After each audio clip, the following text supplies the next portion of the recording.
No problem, Beards. We'll just back off the pace a little bit. 5 miles, there's an aid station. Take some water, you'll be fine. So we backed off the pace. 5 miles, I took some water. Boom, stitch went away. I'm thinking, this BJ's a pretty good guy. So we're running along here, and I'm running smack dab down the center line of this road we're running on. He's cutting every corner. He finally comes out to me at about 7 miles and says, Beards, he says, what in the heck are you doing running right down the middle of the road? And I said to him as we're running sub 5 minute pace, what the heck are you doing? I said, you're cutting the corners. And his exact words were, you big cob of corn. He says, don't you know that when they measure a course, they measure the least tangent that you can run. So you want to cut every corner, otherwise you're going to run way more than 26.2 miles. I'm thinking, oh, gee, thanks, BJ, that's a pretty nice guy. So we're running along, we get to the halfway point in 1 hour and 4 minutes and 34 seconds. And he turns to me, he says, hey, Beards, you got a 2:09 going. I started laughing so hard I thought I was going to fall over.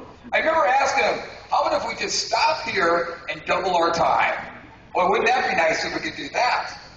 Well, by 15 miles, we quit talking. The pace was starting to affect us a little bit. At about 18 miles, we're just coming into the city of Duluth. The crowds start getting real big. He's from that area. I'm thinking, man, when the crowds, he gets in there, the people are going to be behind him. And I had a terrible habit back then, still do today, of looking over my shoulder when I know nobody's even back there. So just before we come into town, I look over my shoulder. I don't see anybody. I turn back around, and BJ's like 20 yards in front of me, and he's flying. I'm thinking, he set me up for the kill. He was just waiting to get into town, get the crowd behind him, and now he's going, and I panic. So I take off. But I don't catch him until the 19-mile point. I'm thinking, Beards, you got to throw down a surge now and bust his hinder. So I threw in this hard surge. I get to the 20-mile mark, and a guy comes up on me on a bike. He says, Beardsley, you just ran a 4:42 mile, but BJ's only like 10 yards back.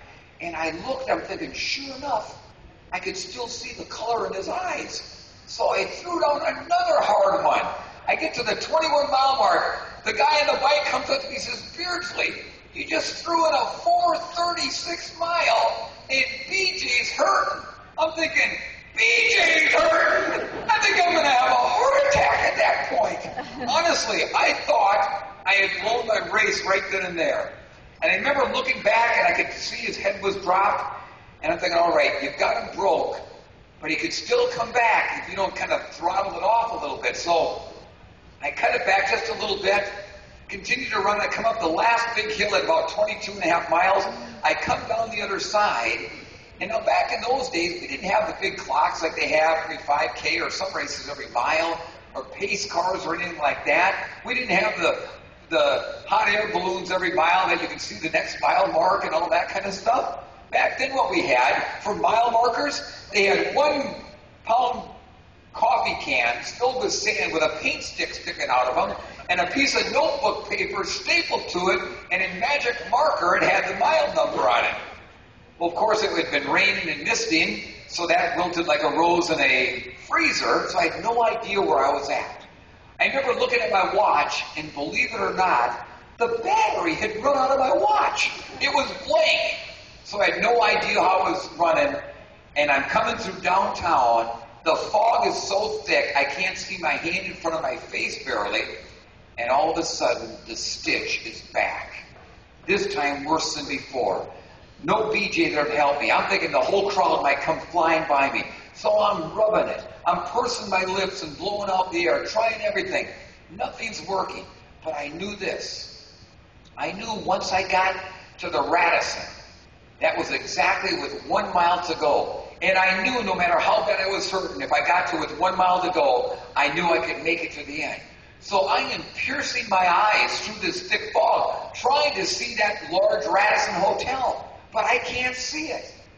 I'm still rubbing my side, running the best I can. Finally, through the fog, I start to see the Radisson.